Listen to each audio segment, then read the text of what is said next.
with Thomas Partey and Mo Elneny both going for the African Cup of Nations in January, and Granit Xhaka currently out for 3 months. Arsenal's central midfield is looking very light. So could they turn to out of favour at Liverpool and ex-Arsenal midfielder Alex Oxlade Chamberlain? Also, what have the Arsenal players been up to during this international break, and what Premier League club is reportedly interested in signing Alexandre Lacazette? Let's find out in the latest Arsenal news today.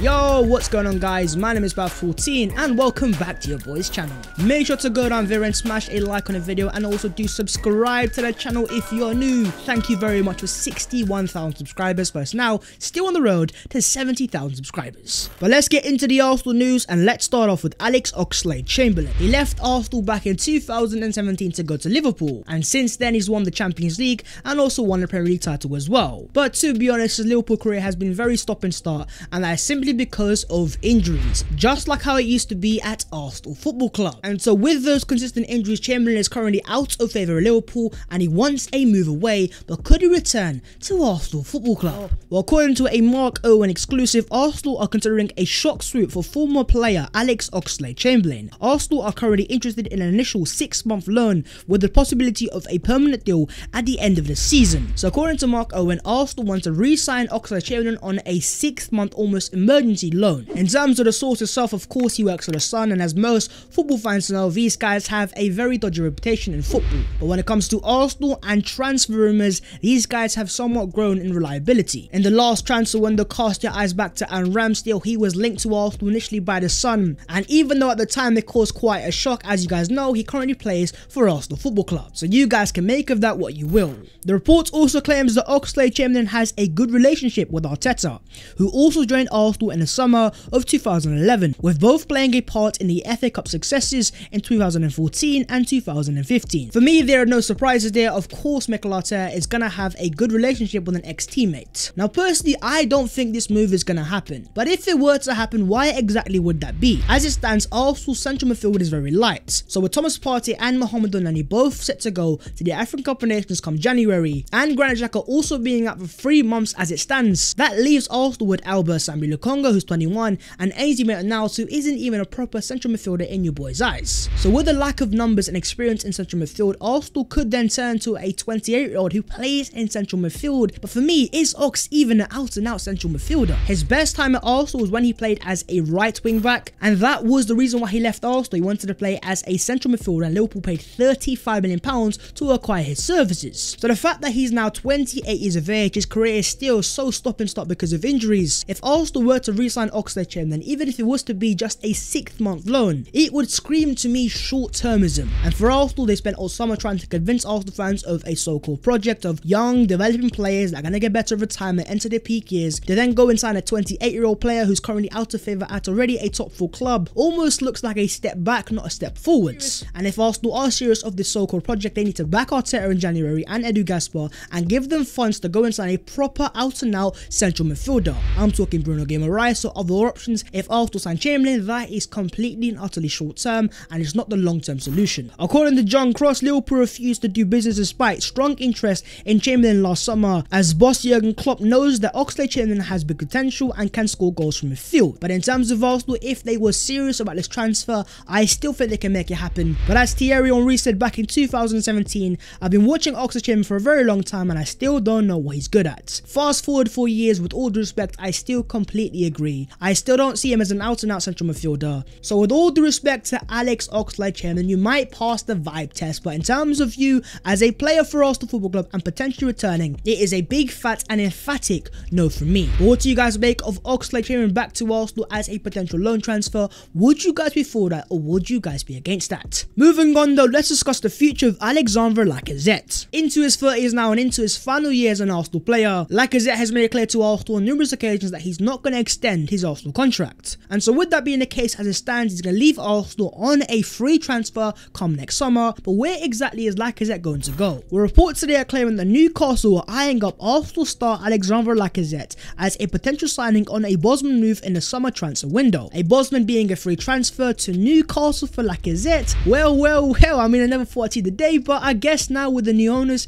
it probably is a low-key possibility. The fact that Newcastle now have that sort of money to spend, they can now pay top top salaries to top players. But is Alex Lacazette that top player they want to sign? Well, for me it kind of depends on where they want to sign him, because if Newcastle want to sign him in January, well then Lacazette is an utter world-class, proven world-class striker. He is basically the 5'9" Thierry Henry, and if you want to pay us what, 15-20 million pounds, you guys are getting a bargain. But if you guys want to sign him in the summer, well I think he's alright, so take him if you want. But what do you guys make of Lacazette potentially going to Newcastle, and would that be the right move for the Frenchman in this part of his career? Talking about Lacazette, well, according to Calcio Mercato in Italy, Arsenal are willing to offer money plus one of Alex Lacazette, Gabriel Martinelli and William Saliba for Raheem Sterling to Man City. The award to the worst rumour of 2021 goes to Calcio Mercato and this utter monstrosity. But in terms of Lacazette, please do let me know your thoughts down below in the comments, or would you guys be down to letting Lacazette leave as soon as January